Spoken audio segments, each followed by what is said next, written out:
even in Vrindavan, place where Krishna appeared and Krishna actually manifested his pastimes, Radharani's appearance there is even bigger as Janmashtami. It's a grand celebration because the residents are fully aware that without the mercy of Srimati Radharani, one cannot actually achieve Krishna. Anyway, we can read more about this. Let's just chant a little bit.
So much unknown to people in the West, where the concept of religion in itself is relatively simple. those who grow up in this culture background in the West generally learn now, if they are interested in God at all, they are actually informed that God is the oldest, He is the greatest, and He is the most powerful, and that's basically where it ends. There's no further information really given. But here, in the Vaishnava culture, we get the most refined information about nature of God, including His expansions. God never comes alone. He always comes with His associates. Today the appearance is celebrated as the appearance day of this most intimate associates of Srimati Radharani. Actually, Srimati Radharani, belonging to Vishnu Tattva, she is not different from Krishna. She is also Krishna, but in a female form. God is generally described in the scriptures as being the only male, and we are all female by nature. It's a very esoteric subject, but that's generally the relationship. God is the one who receives service, and the other one who is serving. So, but God has also His side. He is manifesting also in the form of Srimati Radharani. God has no problem to relate to His expansions and to His features separately, as if there would be individual persons. As we have also different features of our nature in a limited way. We know. There is the happy part, and then there is not so happy part, and then there is... we have so many facets to a person. So where is this coming from? This is coming because we are all part of God, and God has also different features. He has different facets, which are far, far more varieties than we can ever imagine. So Srimati Radharani, that would be a great, grievous mistake to think that we are speaking here about some mundane relationship between male and female. This has nothing to do with that. As actually the relationship between Krishna and Radharani is the highest level, the highest exhibition of a way to serve God. Srimati Radharani is always engaged serving Krishna, and she appeared for that purpose. She is not, once again, she is not an ordinary living entity. She has even her expansions, which we cannot have. We don't have any expansion. I don't have any expansion. I'm sitting in Vendor Reserve. There is not another expansion of me sitting in India. For sure not. I'm just here. We are limited. But God is unlimited. And because He is unlimited, His expansions and His relationship, which takes a form between Krishna and Radharani, is also unlimited. But it was very scientifically examined by His pure devotees. So we have here one book, Nectar of Devotion. It's actually Bhakti Rasamrita Sindhu. This is a book written by Rupa Goswami, who's most intimate servant, Lord Chaitanya. Being empowered, he wrote down as a reporter, you could say, reporting all the relationship and all the rasas which goes on and writing them down in a very scientific way. There is no literature like this you find in the material world who will give you such a detailed report. Who is God associating with? How is He relating? What are His associates? How do they relate to Him? To the greatest, if you will ever read this book, Nectar of Devotion, there is so much detail there about how God looks like, how is He relating to His associates, what is His pastimes, what does He like to eat, where is He living, how does He act, what kind of jokes He makes. Yeah? This is, just imagine, for a materialistic religionist to hear, what? God makes jokes? What is this? This is an insult. God cannot make any joke. God is not so cheap. Because we don't understand what kind of joke you make. When Krishna makes a joke, that joke is so genius and has so many dimensions to it that thousands of years later, there is a sage still discussing what the joke really means. What he actually meant by that. When we make a joke, people go, and then that's it. 1 minute later, nobody even remembers. When Krishna makes a joke, that's a joke which, it's amazing. Thousands of years later, they say, well, what did he? There's another dimension to the joke. You know, we didn't know that he was joking like this. This is actually, it's endless. It is even described as such an empowered devotee like Rupa Goswami. They can describe Krishna only as far Krishna allows them, as the birds can fly only as high in the sky as it's allowed to them. The sky is still much bigger. So Krishna is endlessly big. And his relationship to Radharani is endlessly evolving. It's called Ananda Buddhivardhanam. It's always expanding. It's never static. It's never the same. That was it. Okay. But to speak of deteriorating. In the material world, relationships very often deteriorate. They start with some excitement, ha ha ha, la la la, and then a few years down the line, ha la la la, hello, good morning, yeah. We don't even ask how is you, because we go, oh no, it's the same person, oh no, same features, nothing expanded, becomes stereotype and stale. Oh yeah, oh no, I know, now he will make the joke again, okay.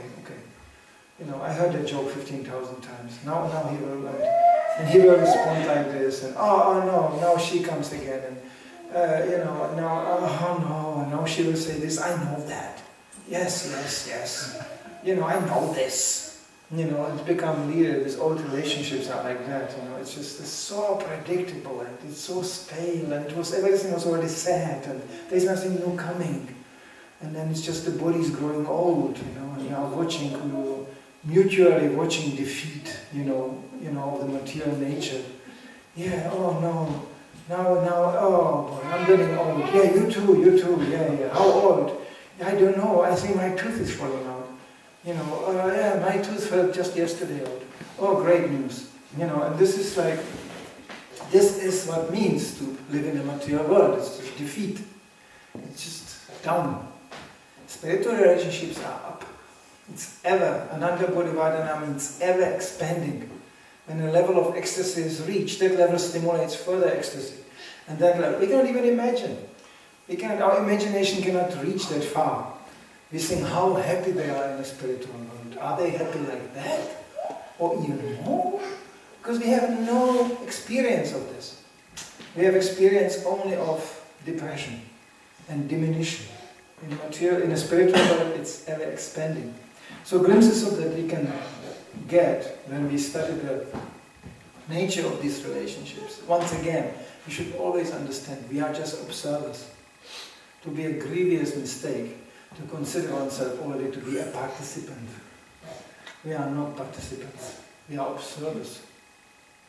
And by Krishna's mercy, one day maybe we can take part. That's our position. And we should always remember that Srila Prabhupada was very strict on this point. When he was writing these books and commenting on these issues, he was very carefully choosing the words. And, you know, describing this intimate pastimes of Krishna. I remember when he was translating Krishna book, Prabhupada was in some sort of competition with the editors and the publishers. They were always editing, publishing, and distributing. This was like a connection. There was devotees who were editing, publishing, and distributing. And Prabhupada said, and if you don't distribute, I will stop writing. So they were going, no, we have to distribute more. Then I will write more.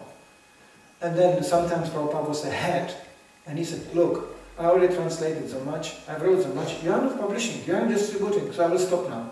No. Then there was a marathon. You cannot imagine what a kind of marathons in form of book publication took place during the presence of Srila Prabhupada.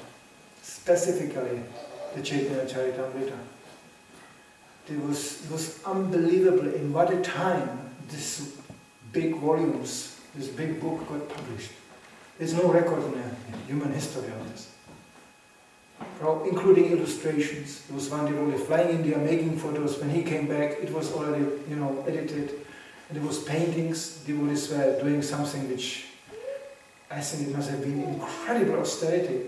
The artists were painting the same painting, several artists. This is the worst you can do to an artist. He paints, the painting, then he takes rest, and in the meanwhile somebody continues painting. This is how this illustration to Chaitanya Charitamrita came about. And devotees were sleeping under the tables. One was sleeping on the table, the other one kept on painting. Prabhupada gave us such a schedule on publishing that book. It was beyond anybody's imagination. Devotees told Prabhupada, in this time frame to publish this book, it's impossible. Prabhupada said, impossible is a word from a fool's dictionary. We don't have this in this movement. That word impossible doesn't exist. And devotees were just again. Same thing with the book distribution. But when Prabhupada came to these parts, where the pastimes of Srimati Radharani are described, things slow down. And devotees were getting nervous. Prabhupada is not writing anymore. What happened? Prabhupada said, don't push it. Don't push me. I have to put it very carefully. So that people really don't get the idea that this is some kind of mundane, romantic relationship, man, woman, sex life. Because what we call romantic in the material world, that's exactly the perverted reflection of the spiritual world.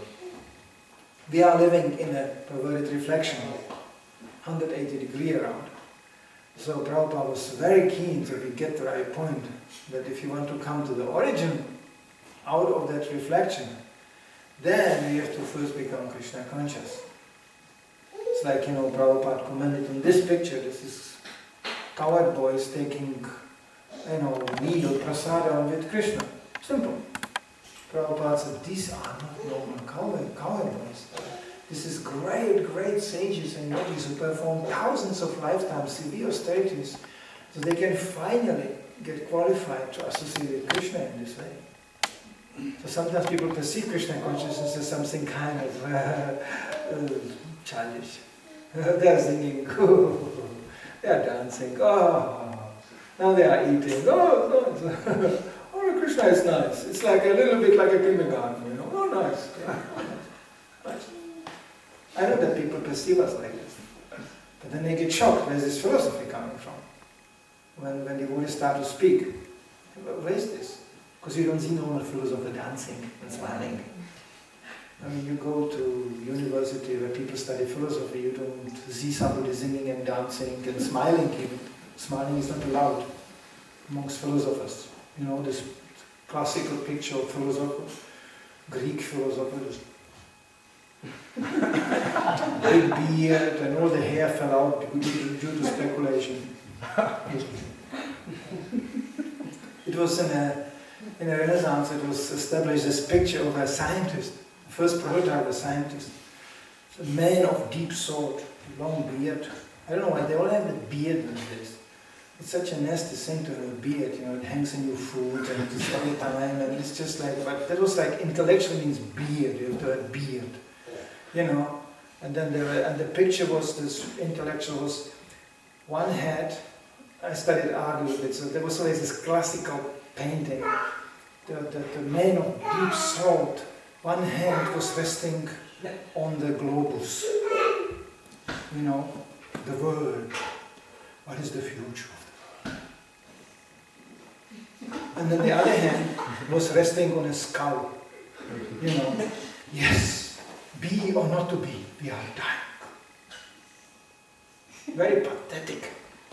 Still, that kind of didn't emanate any answer to these questions, because science never give any answer, they actually create more questions. And you notice, the more science is busy, the more questions come up, there's never answers coming.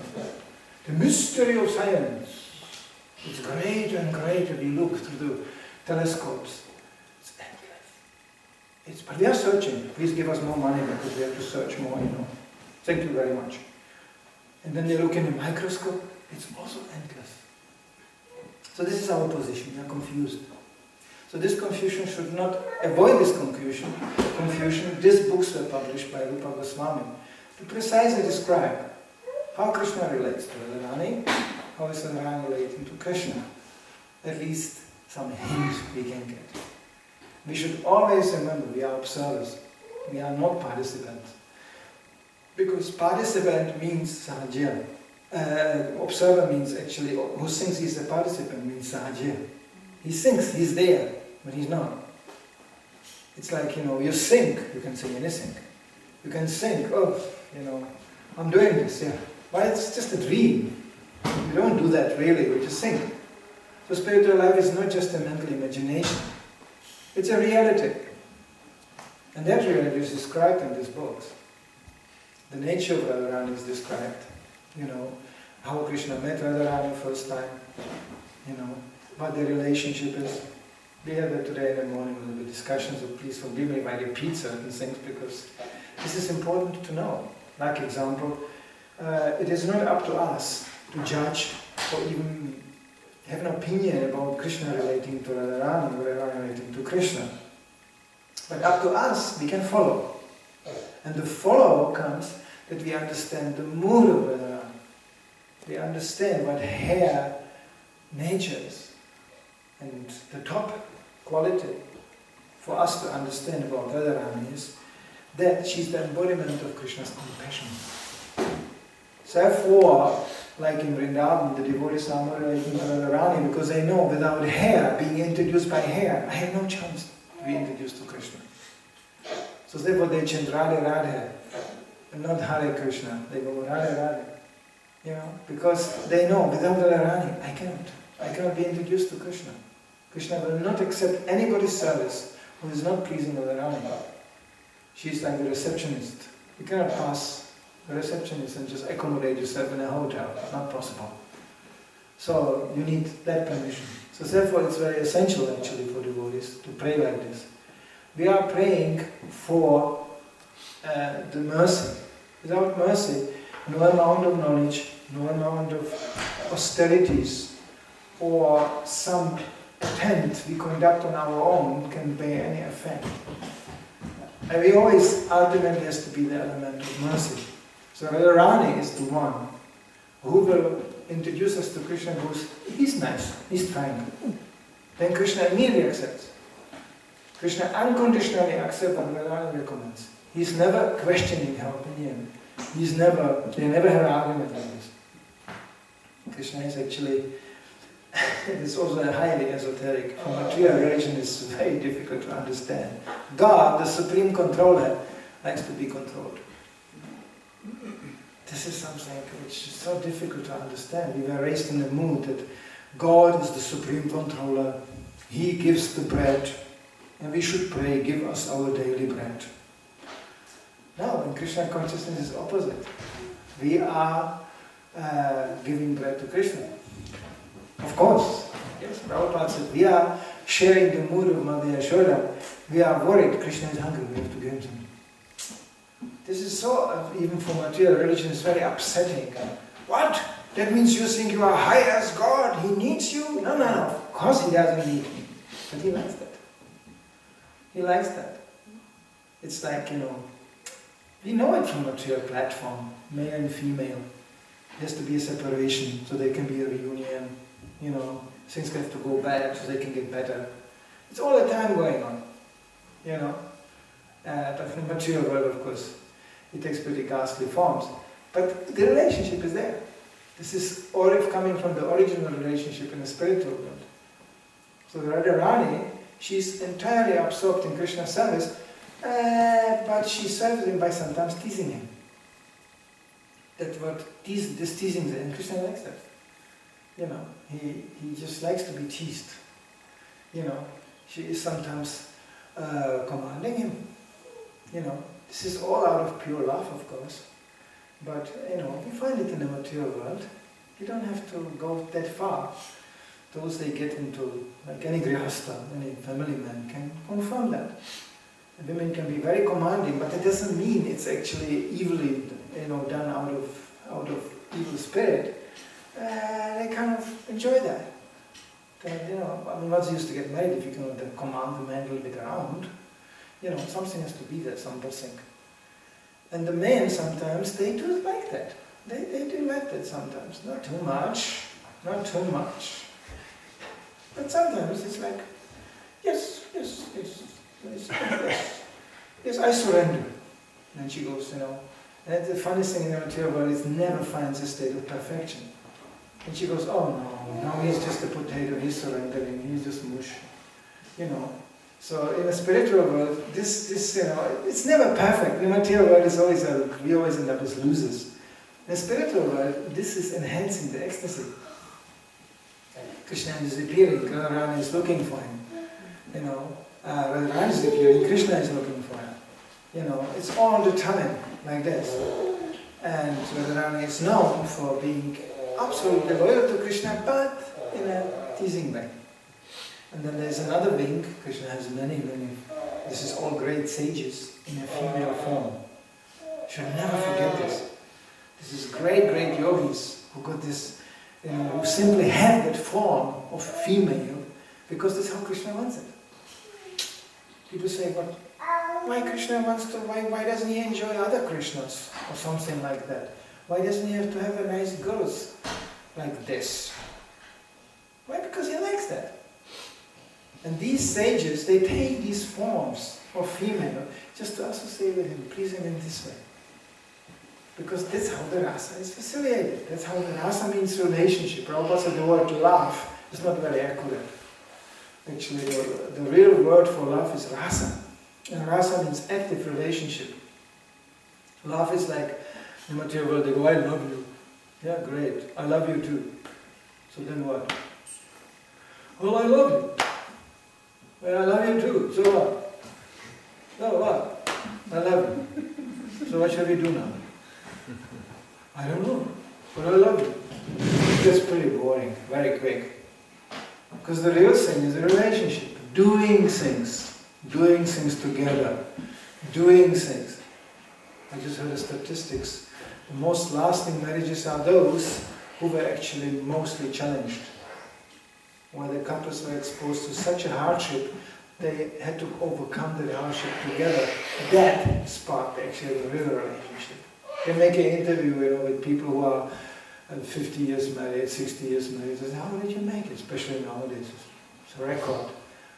And they always found out these people went through very difficult times. And through the difficulty, they proved actually that they are loyal to each other. It's not exactly the positive rasa, but it's a rasa, it's a relationship. It ties you together like this. So this is actually what spiritual world is about. It's an endless exchange of relationships. It's not a place for eccentric introverts, for sure not. We don't have one record in these books where one gopi sits somewhere and say, leave me alone. I feel a bit depressed today. Just leave me alone. In the material world we find these situations. Just people like sometimes just close the door and just forget the world, at least for today. Then when they get a little bit better, they open the door and they go, hello, how are you today? I love you. But then comes the moment you say, it's enough of this loving business here. I want to have the door closed. So this is not there in the spiritual world. They have no need for this. There is not one gopa sitting on a tree and going, I will not go today to rasa dance. I have enough of this. Leave me alone. They don't have such a, because it's an endless ecstatic relationship. Like I said, one relationship leads to another. It's building up endlessly, it never stops. So Radharani is at the middle of the whole thing. She's facilitating all these relationships. She's calling others to join Krishna. Krishna is never alone. You never see actually a lonely picture of Krishna. At least there's a peacock, there's a cow. Krishna is always relating to somebody. God is not a bitter, sour, existentialistic introvert. For sure not. He doesn't have any need. He is Atmarama. He is completely self-satisfied. So he can go out and go, I like you all. Even if you don't like